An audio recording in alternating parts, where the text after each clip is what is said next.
Hello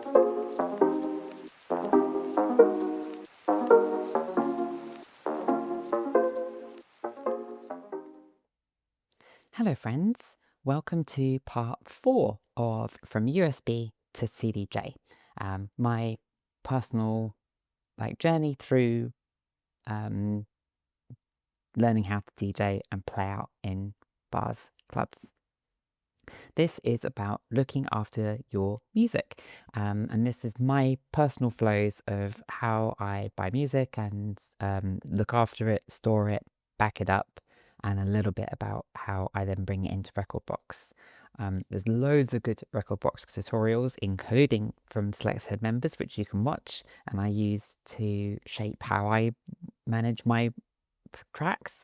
But this is just like a little bit about how I look after it and what I would recommend that you do and you take from this. So I've just bought this track here, which I've been just really into recently. I just added it to my bin and I was like, it's just too good. So I've just bought it. And what I've done is I bought on Volumio, you get any of these included in the price. So I've downloaded the MP3, which is down here, and I've downloaded the FLAC, which is here. Now, in theory, Volumio, you can always go back and download music again. They let you do that. Not everyone does. But I'm in a habit of always keeping a copy of everything because you just don't know if that will always be true. And you might as well, because the cost to store files is so small. Like, why not, right? Now, what I do is I use Dropbox. And when I started DJing and playing out, I made a very conscious effort to not let it touch my iTunes library or my music app or anything like that. I keep them very separate. So I have playlists and music and things like that. And I that is purely for me to be able to just enjoy and listen to on the train and things like that. And the part of the reason for that is because a lot of the time the edits are radio edits. They're not ideal. Also the quality varies. My music collection goes back to 2002 or something like that, and the quality is like all over the place. I don't want to let them get mixed up. You can play with MP3s. Really good quality MP3s are totally fine to play in a lot of places. The quality of the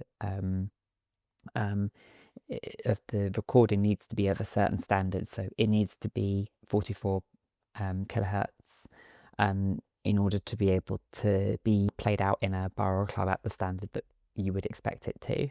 So that's really important, and I didn't want to accidentally end up in a situation where I had like a mixture. So that's my minimum kind of quality that I want to be able to have. And so in my library that I have in my Dropbox, I store my music by the month that I find it, that I download it. And the reason that I chose that is because there isn't any other definitive way of being able to categorize a file. You could do it by the genre, but the genre is flexible, like it is negotiable, right? You could do it by the artist, but then you'd end up with a very large folder system and not always being able to remember like who did what, or if there's several artists, which one goes first. It gets a bit messy. I found that having the roughly being able to be like, oh yeah, I downloaded that a while ago, like, you know, and once it's in Rekordbox, it actually doesn't matter too much where it is located, because obviously Rekordbox has its own category. But in terms of like holding onto that file, I've just maintained a monthly. So you can see here, I started in March, and then I've just gone through and added them as I go. I've also got an archive folder where I've downloaded a track or even bought a track and not been very happy with it. And I've actually deleted it from my collection in Rekordbox, and then I don't want to lose the file just in case. So I keep them all in here. And then I also keep alternative formats. So these are all my FLAC files I've downloaded from various places over the few months. So this is the FLAC file. So I'm going to chuck it in here. And so I've got my backup FLAC file now. So if for some reason, you know, the world changes a little bit, a couple of years time, new technology, whatever it is, and it's all about the FLAC file, then I've got the FLAC files for the files that I've actually paid for. So it's August, so this is my August collection. It's been quite a quiet month for downloading music, actually. I think July was a bit more successful. But yeah, I've got a few in August, so I'm just going to chuck them in here. And so there's Choco Chops ready to go. And then I'm just going to move you over a little bit and open up Record Box. And then I'm going to bring them in here. Now, this took me ages to figure out, and I don't know why it took me so long. If you're new to it, hopefully you've already figured this out. If not, for some reason, I managed to untick some of these, and it was just causing absolute chaos.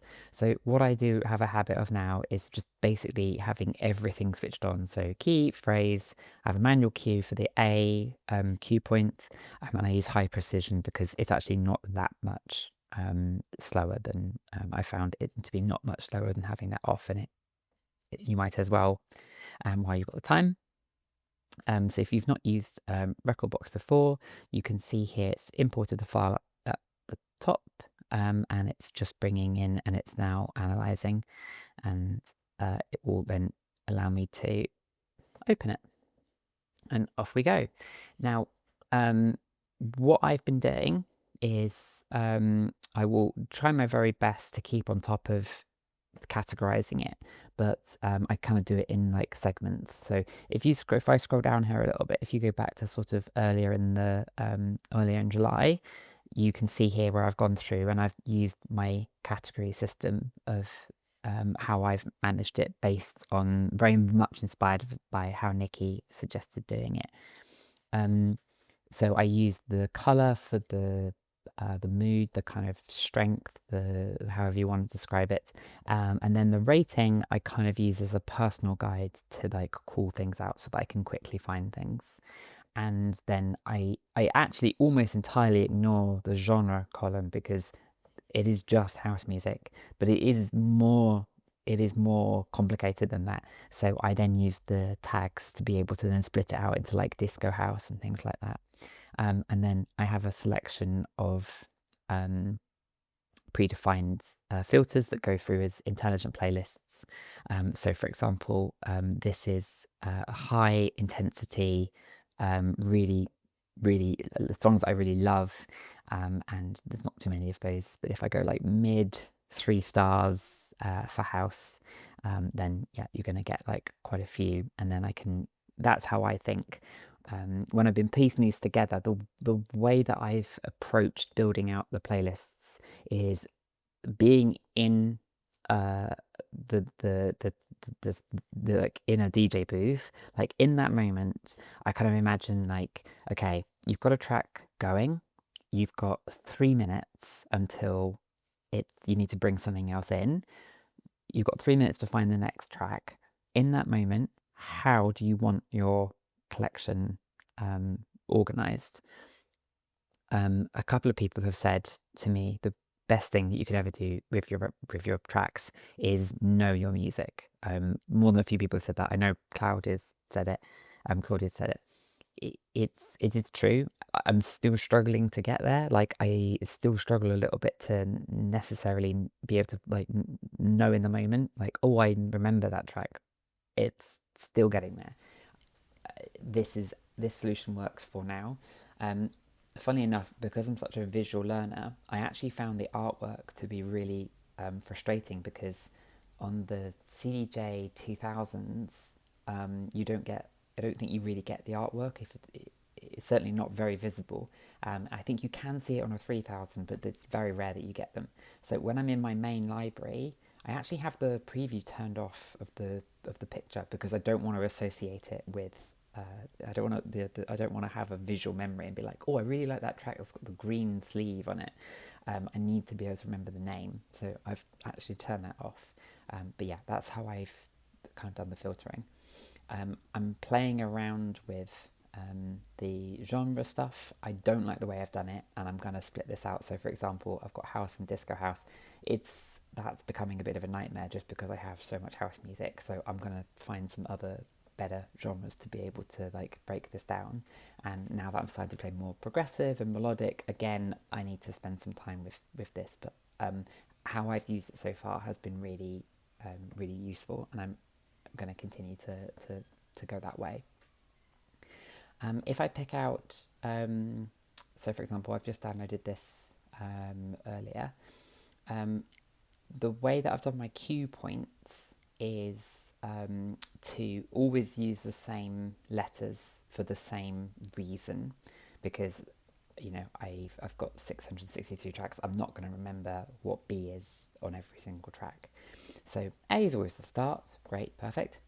B is the way that I've used B is to be like, this is where the track like really lays down. Potentially there's some vocals that come in, maybe the bass line switches up a little bit. Like effectively, if I get to B, I need the other track to have at least almost entirely gone, if not finished, by the time I get to B. And it serves as like an early warning. So if I open up a track on a CDJ and the B is like unbelievably close to the beginning, then I immediately know that this is like a super short and I need to like account for it. C I use as the drop to be able to like really figure out like where the most kind of intense period is going to be. Sometimes like you get like a double drop, so I'll use a C and then the second one I'll use a D. So C and D are going to be the drops. Sometimes you get like a surprise D, so like you'll get like a moment where the track kind of runs out, plays quite intensely towards the end, and I put a D in to be able to be like, oh yeah, by the way, there's this sort of secret bigger drop, so don't start playing anything in, and then chuck a D in. Then E I in my head I associate with exit, and so E for me is when the track is boring.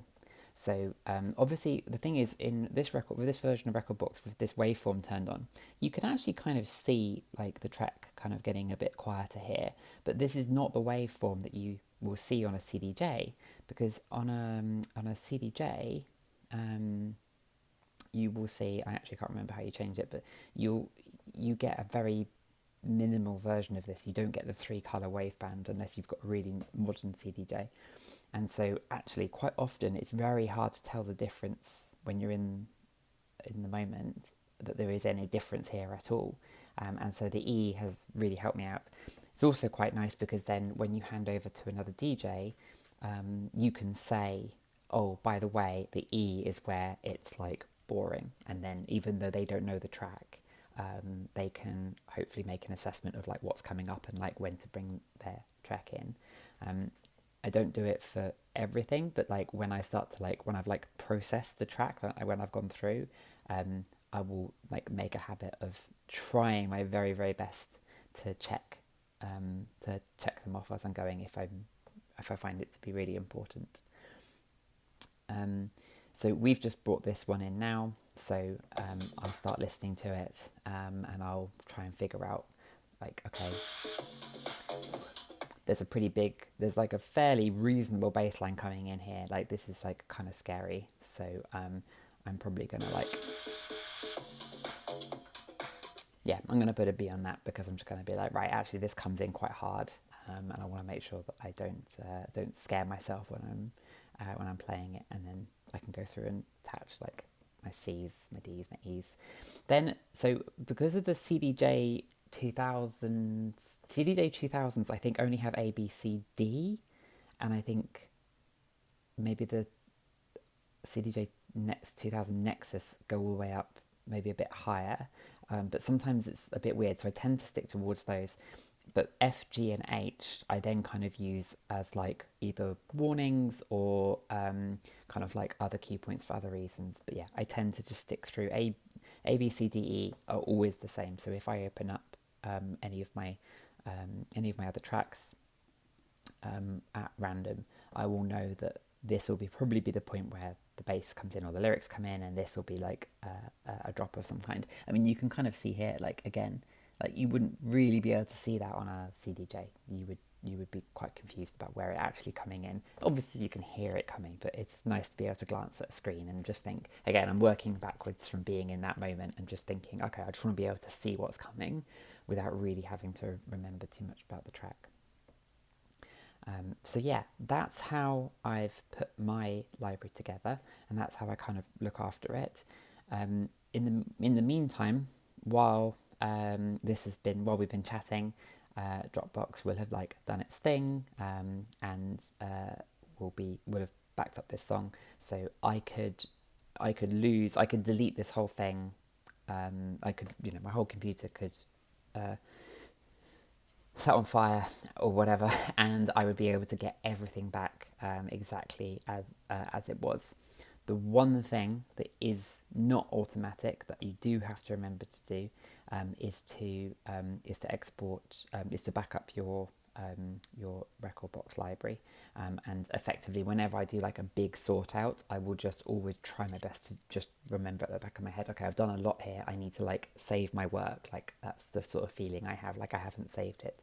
So once I've made like a bunch of changes, I'll then be like, okay, I need to save my work, and I'll just keep as many backups as I can until they start. They're not that big, I think, so you can keep up more than a few of them. I think if I go back up here, there's a few here, and they're 21 meg. They're tiny. That's like one song. So yeah, it's pretty straightforward to try and keep on top of. The next part is introducing to the CDJ. In between this step and that step, you would want to export your music to your USB. So from that, you can use this system. There are loads of tutorials that explain how you do that and how you manage it and all the rest of it. So I'll let you do that somewhere else. But hopefully this has been useful enough to see how you could have a flow running to organise and look after your music. And next we're going to jump straight into taking a look at a CDJ.